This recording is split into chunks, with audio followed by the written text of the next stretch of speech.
Só eu compareci ao funeral do meu marido. Nem nosso filho, nem nossa filha, nem um único neto, apenas eu, parada ao lado do caixão enquanto o vento frio chicoteava o pátio da capela, como se nem mesmo o clima suportasse ficar. O agente funerário parecia desconfortável, os olhos percorrendo as cadeiras vazias e meu rosto. Ele pigarreou uma vez, depois de novo. Gostaria que esperássemos mais alguns minutos, Dona Lúcia Almeida? Não, eu disse. Comece. Roberto teria odiado o atraso. Ele era pontual até em seus últimos dias, tomando pílulas pelo relógio, assistindo ao Jornal da Noite às 6 em ponto, dobrando suas pantufas lado a lado antes de dormir. Um homem de hábitos, um homem de dignidade, e agora, um homem que descansava em paz sozinho. Eu me sentei na primeira fila, todas as 5 cadeiras ao meu redor vazias. O pastor recitou a escritura sem convicção. As flores eram muito vivas, o caixão muito polido. Eu não conseguia parar de pensar em como Roberto teria rido da confusão. E depois teria olhado em volta, carrancudo, perguntando onde diabos estavam os filhos. Onde estavam eles? Uma mensagem havia chegado naquela manhã. Nosso filho Pedro mandou um SMS de uma linha. Desculpa, mãe. Aconteceu um imprevisto. Não vou conseguir. Nenhuma explicação. Nenhuma ligação. Eu o imaginei em seu escritório, ou mais provável, em um campo de golfe com clientes, fingindo não sentir o peso do dia, fingindo que a morte do pai era apenas um pequeno evento em uma agenda lotada. Nossa filha, Célia, não havia mandado mensagem alguma. Ela tinha deixado uma mensagem de voz 2 dias antes, leve como uma brisa de primavera.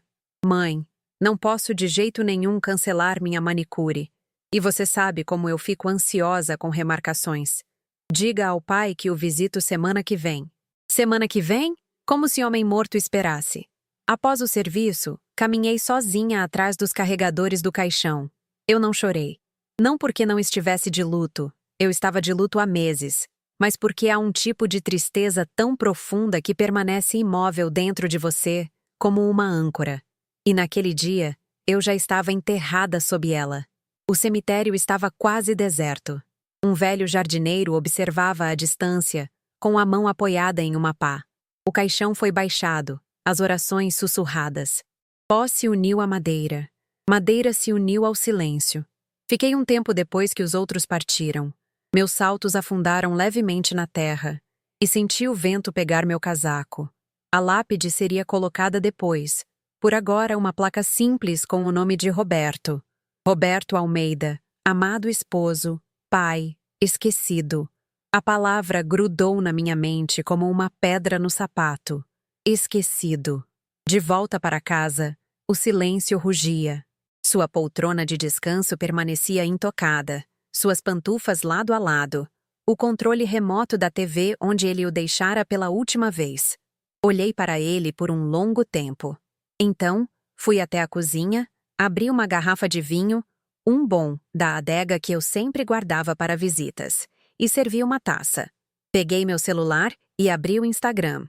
Não costumo rolar a tela, mas algo me mandou olhar.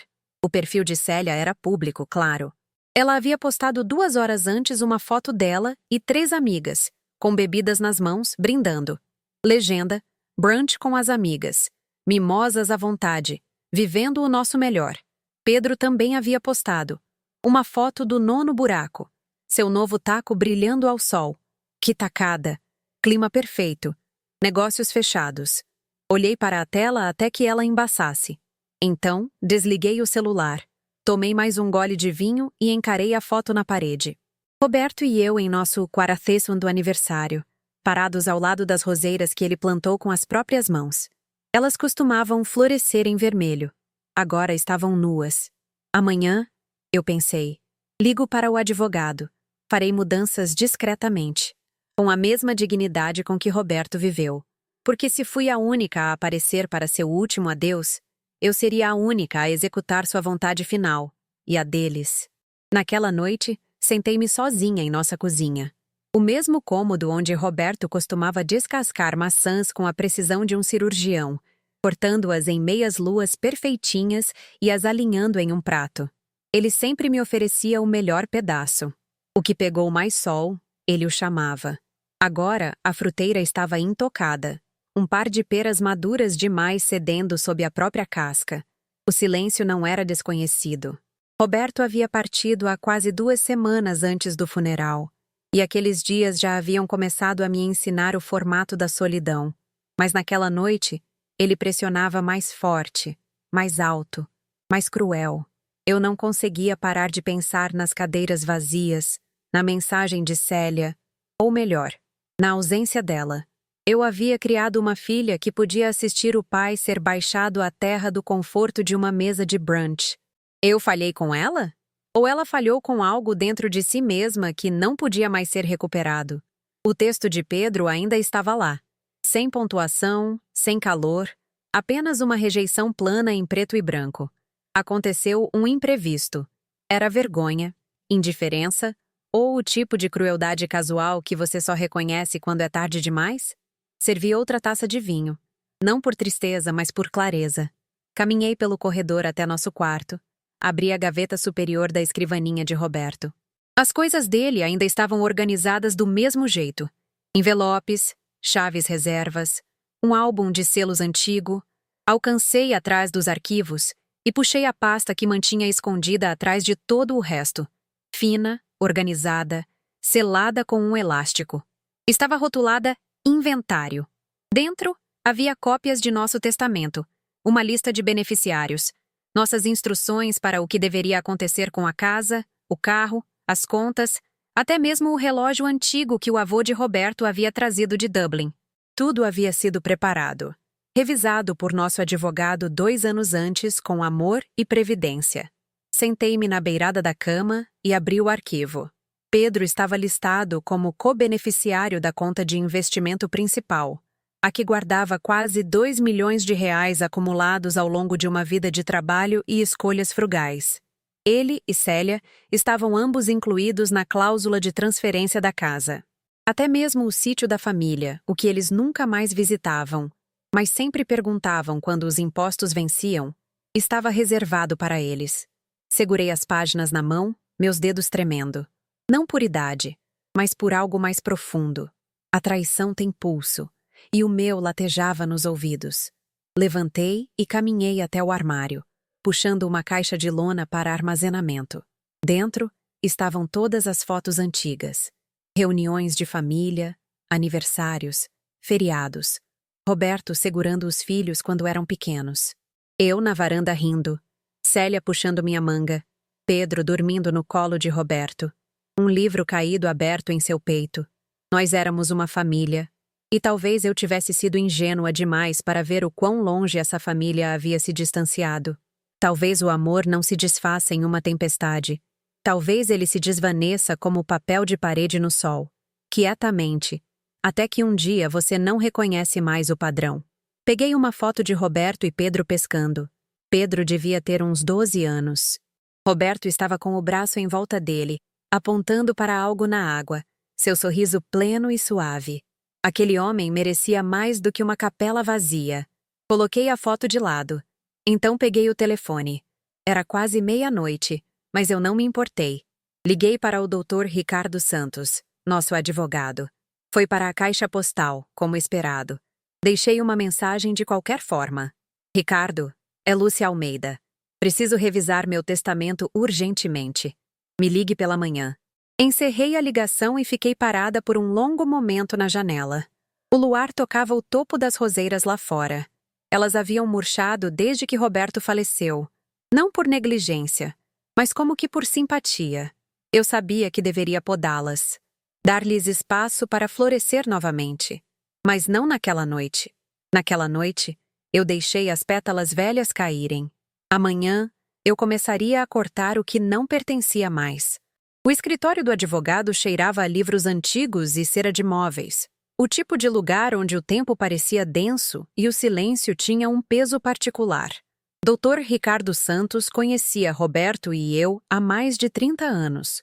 Ele cuidou de nossa primeira hipoteca, da licença comercial de Roberto, da escritura do sítio da família e, eventualmente, de nosso plano de inventário.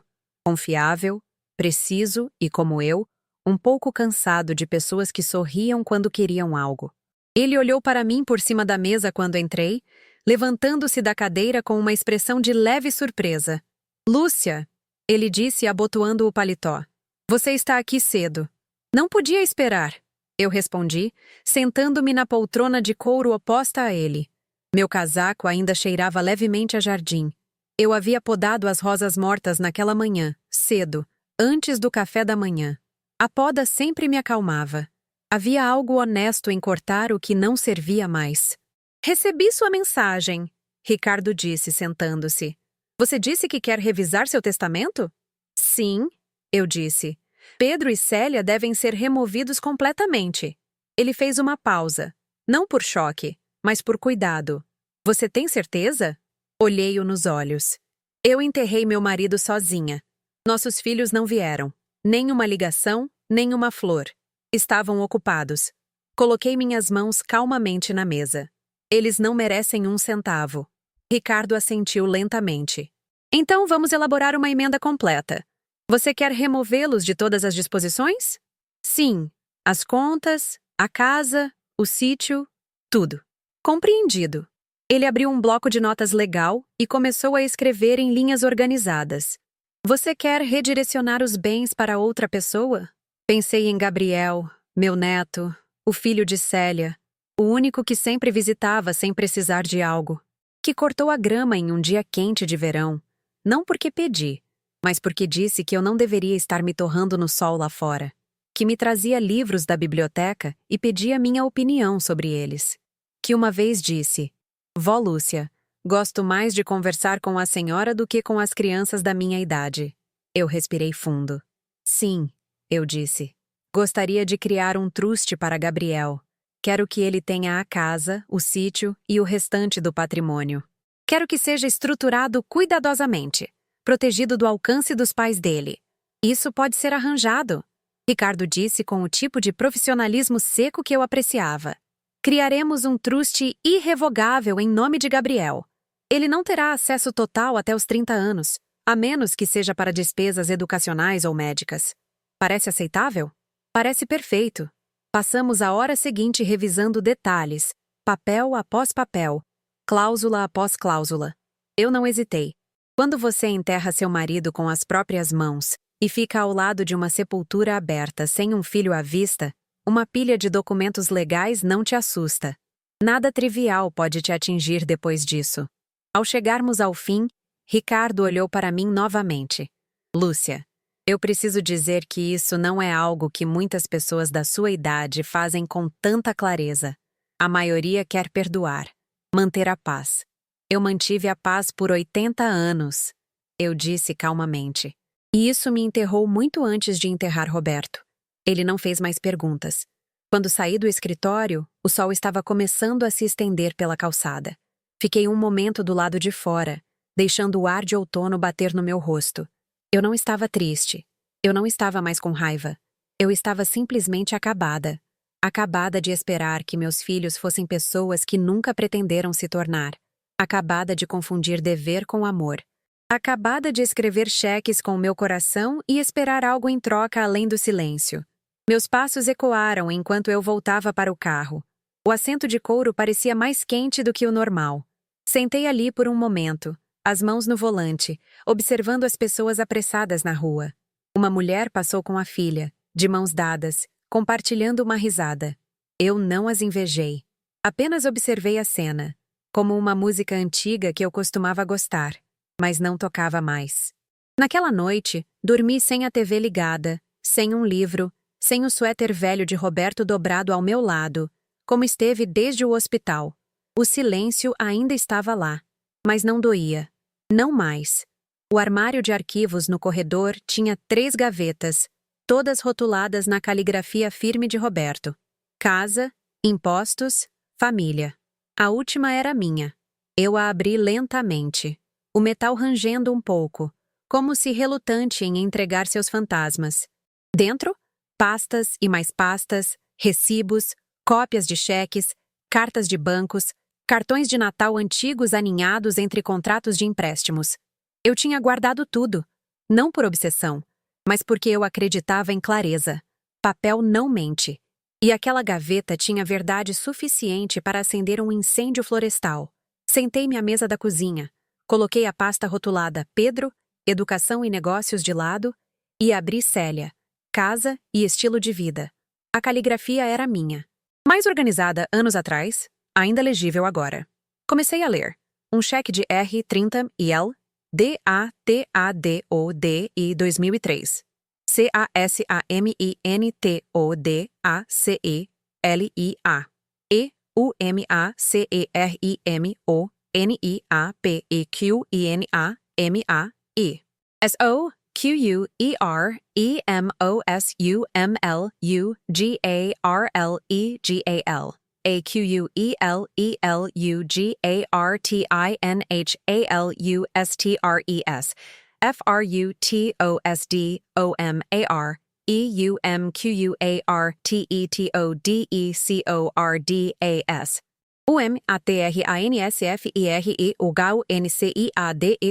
R30 Milo datado de 2003, casamento da CI, Lia. E uma série em Ugolk Nia Pequena, MA, UGESU, queremos um lugar legal? Aquele lugar tinha lustres, frutos do mar e um quarteto de cordas. Uma transfer e Golk Eniciade, ERI 15 mil 2007. O telhado está vazando, mãe? O berço do bebê ficou encharcado. Eu paguei em 1 hora. R, 24 MMIL. IM 2011. APARELAGONOVOPARAGABRIIL. R, 24 mil. Em 2011. Aparelho novo para Gabriel. R, 10 mil, em 2013. Ele quer ir para o acampamento de robótica de verão. É importante, mãe. 1 ano depois, quando Célia ligou chorando porque o marido havia sido demitido, enviei mais 40 mil, sem perguntas. Você sempre nos salva, ela sussurrou ao telefone. Não sei o que faríamos sem você. Eu acreditei nela. A pasta de Pedro era mais grossa. 50 mil reais de capital semente para uma startup garantida que faliu em menos de 6 meses. Roberto me avisou para não enviar. Eu enviei mesmo assim. Um carro usado, um adiantamento. 3 semestres de pós-graduação. Paguei contas de hospital quando a segunda filha dele nasceu e o seguro quando a primeira quebrou o braço. Quando Pedro ficou atrasado com os impostos, eu escrevi um cheque e não contei a ninguém. Olhando para tudo agora, linha após linha, me perguntei quando exatamente eu havia me tornado a rede de segurança deles. Ou talvez sempre tenha sido assim, e eu estava apenas disposta demais a me enrolar nas quedas deles. Nenhuma vez, eles recusaram minha ajuda. Mas eles se recusaram a vir dizer adeus ao pai, e isso não era algo que o papel pudesse consertar. Coloquei os arquivos de volta no armário, exceto um. Guardei o envelope marcado Gabriel. Dentro havia uma nota que ele havia escrito quando tinha 11 anos. Lápis desleixado, dobrado ao meio. Vó Lúcia, obrigado por me ensinar a fazer panquecas. Acho você muito sábia e divertida. Um dia vou cuidar da senhora como a senhora cuida de mim. Segurei o papel por um longo tempo. Ele tinha 19 anos agora. Eu não sabia se ele se lembrava de ter escrito aquela carta ou se ela ainda significava algo para ele, mas para mim, significava. Eu pretendia ser justa, dividir as coisas igualmente. É o que as pessoas dizem, não é? Seja justa. Não tenha favoritos. Mas e se justiça não fosse igualdade? E se justiça significasse dar seu legado para a única pessoa que viu você? Não como um banco, mas como um ser humano. Roberto costumava dizer, legado não é o que você deixa, é a quem você deixa. Eu costumava pensar que ele falava financeiramente. Agora eu sei que não. A casa parecia menor naquele dia. Não porque ela havia mudado, mas porque eu havia começado a vê-la sem a bagunça da memória. Por anos, guardei cada bugiganga que os filhos me deram. Cartões artesanais, porta-retratos de macarrão, canecas com glitter. Mas o amor não está nos objetos, está nas ações. E, ultimamente, as ações deles tinham dito a mesma coisa. Você é útil, não valiosa. Naquela tarde, empacotei 3 caixas de papelão com os presentes antigos dos filhos. Não para jogar fora, não ainda. Apenas para abrir espaço. Espaço para que outra coisa crescesse. Naquela noite, não bebi vinho. Eu não precisava mais de coragem. Fiz chá de verdade. Folhas soltas num bule, coado na medida certa. Levei-o para a sala de estar e sentei no silêncio, pernas dobradas sob mim, o cheiro suave de bergamota no ar, e pela primeira vez em muito tempo, senti o começo da paz. A ligação veio logo depois do almoço. Uma voz que eu não ouvia há meses, suave, quase hesitante. Vó, Gabriel. Fechei o caderno de contabilidade à minha frente. Eu estava revisando as contas de consumo, preparando-me para encerrar alguns serviços no sítio da família. Aquele que Pedro nunca usava, mas sempre chamava de patrimônio. Não era mais patrimônio. Não para ele. Olá, querido, eu disse, tomando cuidado para manter a voz firme. Está tudo bem? Uma pausa. Então, eu soube do vovô. Me desculpa por não ter ligado antes. Eu esperei. Não porque queria puni-lo, mas porque precisava ouvir se as próximas palavras eram genuínas. Eu só soube que ele faleceu há 2 dias, Gabriel disse rapidamente. A mãe nunca me contou. Ela disse que ele estava doente, mas não. Não que ele tinha ido embora. Eu fiquei muito imóvel. Ele se foi há quase 3 semanas. Eu sei, vó. Ele sussurrou. Me desculpa. Por um momento, nenhum de nós falou. Eu ouvi algo no silêncio dele. Não culpa, exatamente, mas luto. Do tipo real. O tipo que você não consegue fingir. Eu queria ir te ver, ele acrescentou. Se estiver tudo bem. Eu exalei. Claro que está tudo bem. Ele chegou 1 hora depois, mais alto do que eu lembrava. Um pouco por fazer, cheirando levemente a roupa limpa e estresse. Ele me abraçou daquele jeito que os jovens fazem quando não têm certeza se ainda são bem-vindos. Um braço ligeiramente incerto. Depois, contudo, assim que percebem que você não se afasta. Eu não me afastei. Sentamos na sala de estar. Eu servi limonada para ele. E ele olhava em volta como se a casa fosse familiar e diferente ao mesmo tempo. É assim que o luto parece, eu suponho. Você reconhece tudo, mas não pertence mais ao mesmo mundo. Eu perdi o funeral dele, ele disse. E eu nunca vou me perdoar por isso. Você não foi quem escolheu perder, eu disse gentilmente. Ele olhou para mim então. Olhou de verdade. A mãe realmente não veio? Eu assenti uma vez. Ele não disse nada, apenas olhou para o porta-copos debaixo de seu copo, passando o polegar pela borda desfiada. Ela me disse que tinha um trabalho, ele disse depois de um tempo. Que estava resolvido. Eu deveria ter sabido. Sabe, agora eu quero fazer alguma coisa, ele disse, sentando-se mais reto. Por ele? Pela senhora? O que for. Você já está fazendo, eu disse. Você está aqui. Ele parecia não estar convencido. Eu hesitei. Então levantei e voltei com um envelope pardo. Dentro estavam os documentos do truste, sem assinatura, sem registro, mas reais. Eu ainda não os tinha levado ao banco. Eu queria ver o rosto de Gabriel primeiro. Entreguei a pasta a ele. Ele a abriu, as sobrancelhas franzindo, leu as primeiras linhas, então olhou para mim alarmado. Vó, o que é isso? Meu plano, eu disse simplesmente. Isto é tudo. A casa, o sítio, até mesmo as contas de poupança. Sim, mas por que eu? Sua voz falhou. Por que não a mãe ou o tio Pedro? Eu poderia ter dito muitas coisas. Eu poderia ter falado sobre a ausência deles, a crueldade, as festas e as desculpas. Mas escolhi uma verdade diferente. Porque você é o único que voltou sem ser chamado.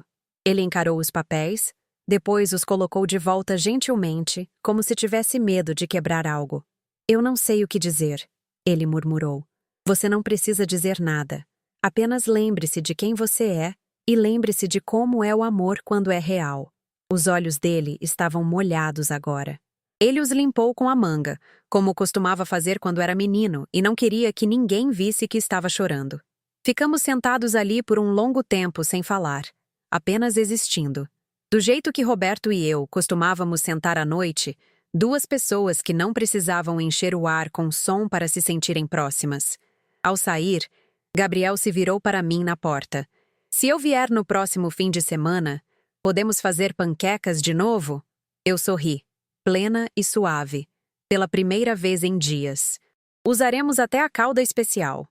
Célia apareceu na manhã seguinte. Eu sabia que ela viria, não porque sentia minha falta, Não porque precisava de conforto, mas porque eu havia parado de responder às mensagens dela.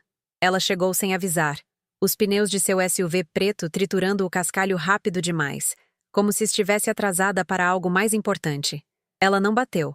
Apenas entrou como sempre fazia, como se a casa ainda pertencesse a ela de alguma forma invisível.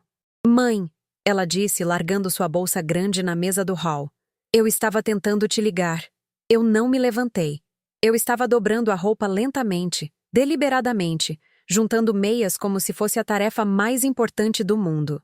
Estive ocupada, eu disse. Ela bufou suavemente. Ocupada com o quê? Eu não respondi. Ela caminhou até a cozinha. Serviu um copo de água sem perguntar e se apoiou no balcão como se fosse dona das paredes. Então, ela disse. É verdade? Olhei para ela. A que você se refere? Ela tamborilou as unhas no copo. Gabriel disse que você está mudando seu testamento. Terminei de dobrar uma camisa e a coloquei cuidadosamente no cesto. Estou, para excluir Pedro e você. Sim. Célia riu, curta, amarga. É sério? Depois de tudo que fizemos por você, tudo que você fez? Olhei para ela agora, a dobra feita, as mãos paradas. Você não veio ao funeral do seu pai, Célia. Você não mandou flores. Você não ligou. Você nem perguntou. Eu tinha um compromisso. Sim? Eu a interrompi. Sua manicure e depois o brunch. Eu vi as fotos. Ela piscou, mas não negou. Você quer falar sobre o que você fez por mim? Eu continuei. Você me enviou listas de compras, contas, pagamentos de escola, pedidos de hipoteca, e eu os paguei silenciosamente, sem pedir nada. É o que a família faz. Ela retrucou. Ajuda um ao outro. Não, eu disse suavemente. É o que as mães fazem, e eu fiz por anos. Ela se calou. Seu pai construiu esta casa com as próprias mãos. Ele não tinha muito, mas tinha orgulho. Ele te ensinou que o respeito é medido em ações, não em palavras. E você? Você não conseguiu dar a ele 2 horas para um adeus. Isso não é justo, vó. Ela olhou para o chão. Então, você realmente está nos cortando. Assim, de repente. Não, eu disse. Não assim, de repente. Eu passei os últimos 20 anos dando sem receber. Eu enterrei meu marido sozinha. Sentei ao lado do túmulo dele e esperei meus filhos. Eles nunca vieram. Isso não é assim, de repente. Isso é uma vida inteira. Ela cruzou os braços, tentando parecer composta, mas sua boca estava tensa. Você está nos punindo. Não, Célia. Estou me libertando e dando tudo ao Gabriel. Eu não disse mais nada. Ela riu novamente, desta vez mais aguda. Ele é um garoto. O que ele sabe sobre responsabilidade? Ele sabe como aparecer. O silêncio que se seguiu foi denso. Pensei que ela poderia chorar. Pensei que ela poderia gritar. Em vez disso, ela pegou a bolsa. Bem, ela disse, ajeitando os óculos de sol. Espero que isso faça você se sentir poderosa. Não, eu disse calmamente. Isso me faz sentir em paz. Ela saiu sem outra palavra. Esperei até ouvir o carro se afastar antes de pegar os documentos do truste da mesa de jantar e os colocar ao lado da roupa dobrada. Mais tarde, naquela noite, encontrei uma carta na soleira da porta.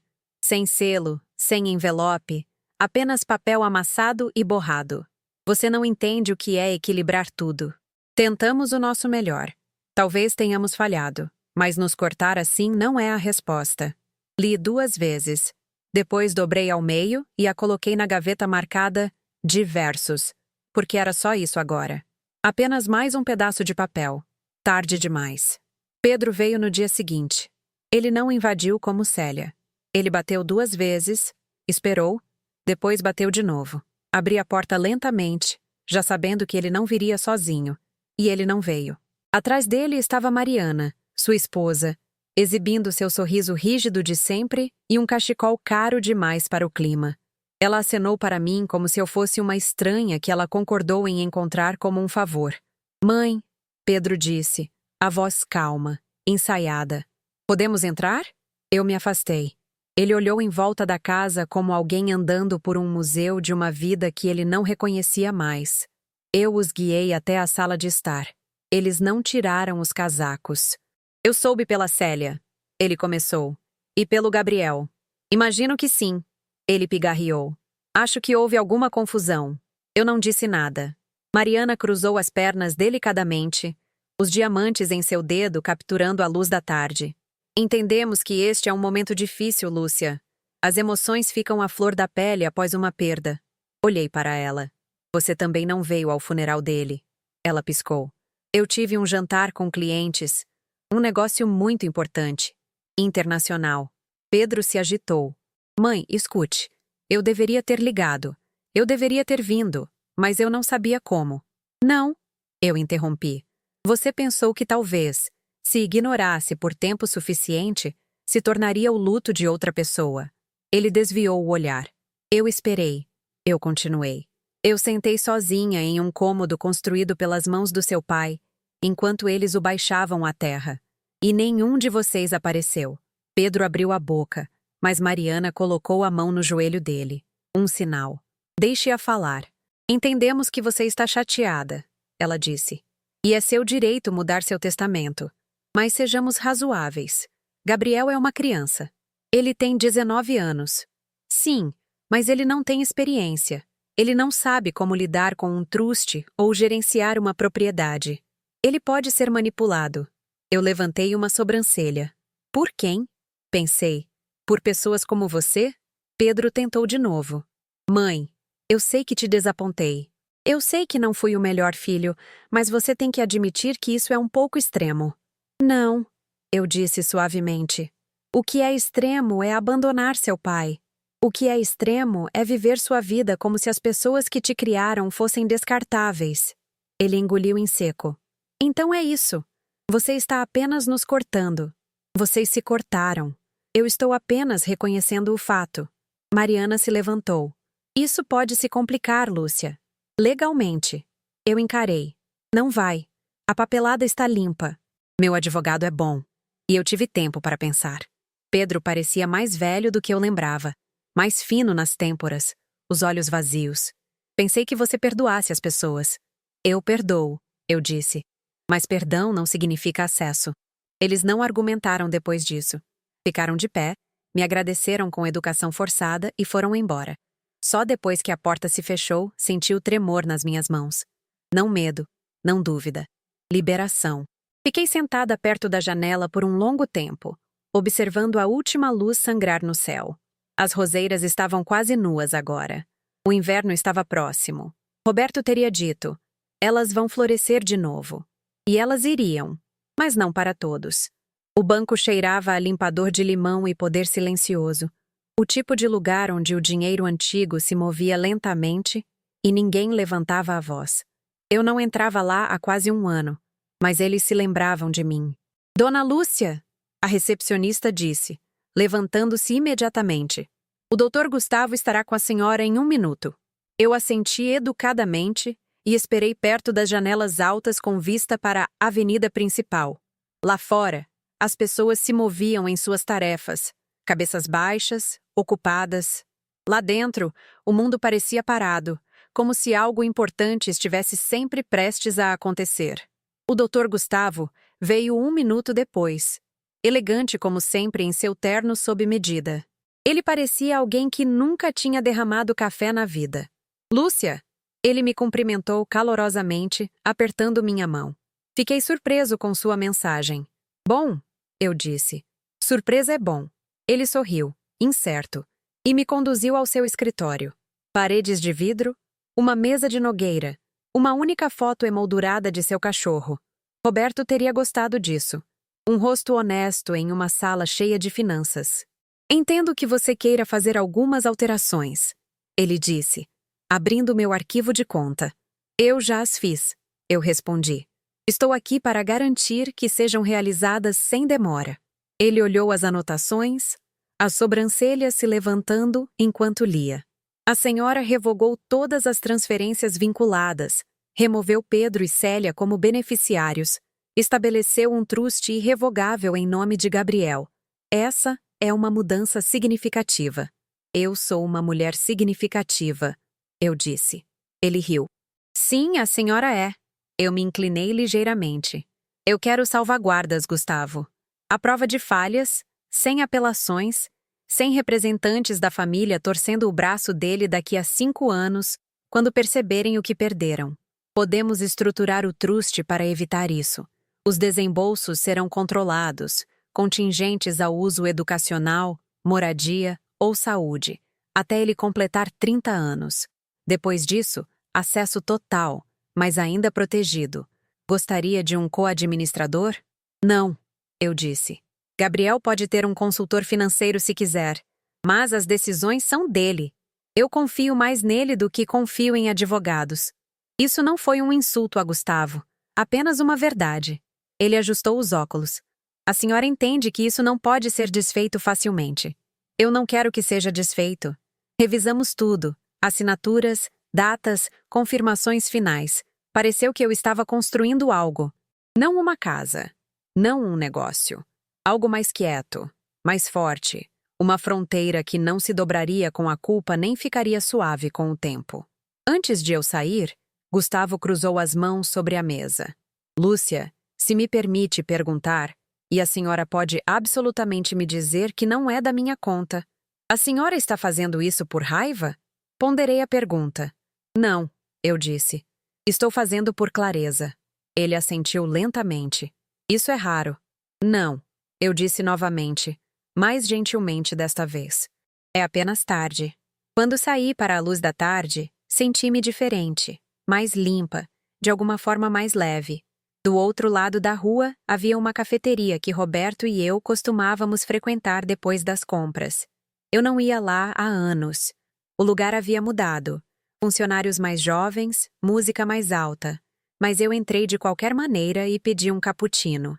Sentei perto da janela, observando a rua. Uma mulher de 30 e poucos anos passou, empurrando um carrinho, seu casaco esvoaçando ao vento. Ela parecia cansada, determinada, familiar. Tomei meu café lentamente, sem telefone na mão, sem urgência, apenas uma xícara, uma cadeira, uma hora inteira que não pertencia a mais ninguém além de mim. Eles sempre disseram que esta fase da vida seria quieta. Eles não disseram o quão alta a paz poderia soar. Dona Regina morava 2 casas abaixo e estava lá desde 1972. Ela e eu não éramos o tipo de mulheres que se chamavam de melhores amigas, mas havíamos compartilhado xícaras de chá suficientes e trocado olhares de cumplicidade por cima de nossas cercas, que o silêncio entre nós havia se tornado um tipo de linguagem.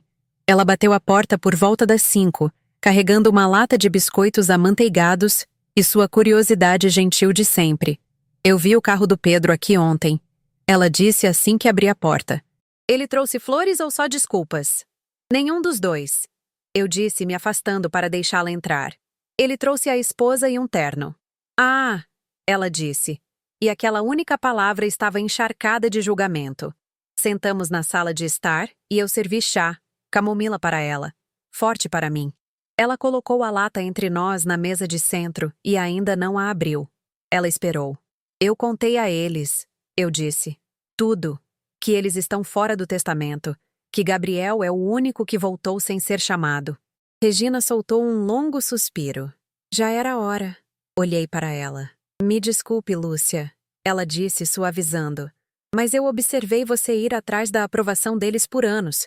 Cuidando dos netos quando você tinha consultas médicas, escrevendo cheques enquanto eles viajavam de cruzeiro, sorrindo quando esqueciam aniversários.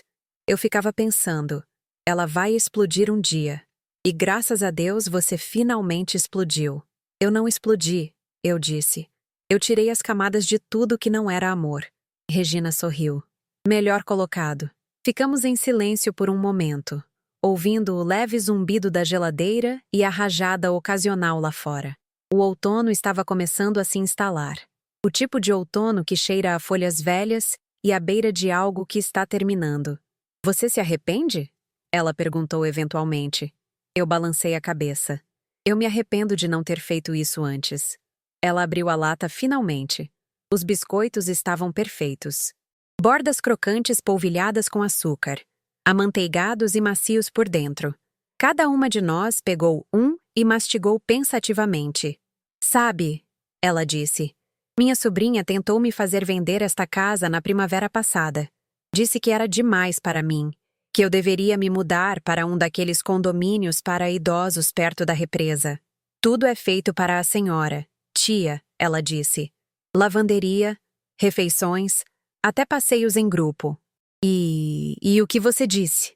Eu disse que prefiro morrer em uma casa cheia de canecas lascadas e meu próprio silêncio do que viver em um lugar que cheira a água sanitária e ao tédio dos outros. Eu ri, uma risada pequena e real que veio de um lugar firme. Regina se inclinou. Você e eu, nós viemos de uma geração que sabe o custo da resistência. Nós desgastamos nossas colunas, criando pessoas que pensam que o amor é medido em presentes e que a gratidão é opcional. Eu assenti. Você não é cruel, Lúcia, ela acrescentou. Eles vão dizer que você é. Vão sussurrar sobre como ela cortou os próprios filhos. Mas o que eles não vão dizer é que você também foi quem os manteve à tona em todas as tempestades, mesmo quando eles nem se deram ao trabalho de perguntar se você estava se afogando. Eu pisquei forte, mas nada caiu. Conversamos por mais 1 hora sobre o jardim dela, o estado da vizinhança, os esquilos mordendo a calha dela de novo. Quando ela foi embora, eu a abracei por mais tempo do que o normal. Naquela noite, não liguei à televisão. Peguei uma carta antiga que Roberto havia me escrito durante sua primeira viagem de negócios, guardada em uma gaveta que eu não abria há anos. Lúcia, esta casa nunca está vazia com você nela. Você é o telhado, as tábuas do chão e a fechadura da porta. Mesmo quando parece que ninguém te vê, eu vejo. Li 3 vezes antes de deslizá-la de volta para o envelope. A casa estava quieta, mas não vazia. Não mais. Eu já tinha vivido o suficiente para saber que as pessoas sempre reescreverão a verdade para tornar sua vergonha mais confortável. Mas eu sabia o que tinha acontecido. Eu sabia o que eu dei. E eu sabia o que eu recuperei. A verdade não precisava gritar. Ela só precisava se sustentar. Gabriel bateu suavemente na porta dos fundos. Vó, quer ver o corrimão novo? Eu larguei minha caneca e o segui para a frente. Ele tinha feito um bom trabalho. Lixado, envernizado, selado contra o tempo. A varanda, pela primeira vez em anos, parecia que alguém se importava com ela de novo. Roberto teria dito: ele está um pouquinho torto para a esquerda. Eu sorri. Gabriel deu um sorriso. Assim como todo mundo nesta família. Eu soltei uma risada alta, aberta. Uma risada que não habitava em mim há muito tempo. Ele ficou ao meu lado, limpando as mãos em um pano. Eu estava pensando que talvez na próxima primavera a gente possa começar uma horta pequena na frente. Não só flores, legumes, temperos, algo que cresça. Olhei para ele e vi, não apenas o menino que eu costumava aninhar, mas o homem que tinha escolhido aparecer. Isso parece perfeito. Entramos. O frio estava começando a apertar. Eu fiz sopa. Ele consertou o armário que rangia. Eu lhe mostrei onde ficava a caixa de disjuntores. Ele perguntou sobre o isolamento do forro. Preenchemos o dia com as pequenas coisas necessárias que constroem uma vida. Não o tipo que você fotografa, mas o tipo de que você sente falta quando elas se vão. Naquela noite, depois que ele saiu, escrevi mais uma carta. Não para o tribunal, não para advogados, para mim mesma, para a mulher que eu costumava ser. Você tentou por mais tempo do que deveria. Você se dobrou em formas que não se encaixavam. Falou suavemente quando deveria ter sido firme. Deu quando deveria ter dito não. Mas você também amou ferozmente. E isso não é um erro. Agora você está livre. Livre para dançar nas cozinhas. Para plantar algo apenas pelo prazer de vê-lo crescer. Para dizer não sem culpa. Para dizer sim sem medo. Para dar quando é merecido, não exigido. Você não é cruel. Você não é amarga. Você é clara. E isso, finalmente, é o suficiente. Dobrei a carta e a coloquei na mesma gaveta onde eu tinha guardado as fotos antigas de família. Não para escondê-la, apenas para saber que ela estava lá. Como um farol que eu havia construído para mim mesma. Antes de dormir, saí mais uma vez. As estrelas estavam nítidas. O frio mais profundo agora. Olhei para o céu e sussurrei. Ele teria se orgulhado. Não da decisão, nem mesmo da força, mas do fato de que eu finalmente havia escolhido a paz. Não barulhenta, não exibida, apenas minha. Então, é isso que deixo para você. Você que leu até aqui, que talvez tenha seus próprios silêncios, seus próprios cômodos que doem, suas próprias fronteiras não ditas. Não espere que alguém te entregue a paz. Escolha-a. Não confunda amor com obrigação. Não confunda dever com valor. E se sua casa está cheia de barulho, mas ninguém te ouve, crie um novo tipo de silêncio. Onde você não é mais invisível. Onde você não precisa desaparecer para se sentir segura. Se esta história encontrou algo verdadeiro em você, compartilhe, conte a alguém, ou apenas guarde-a e saiba que nunca é tarde demais para voltar para casa em si mesma. Siga para mais histórias como esta. Deixe um comentário se ela ecoou algo em você, ou apenas fique com ela um pouco. Eu prometo que isso é o suficiente.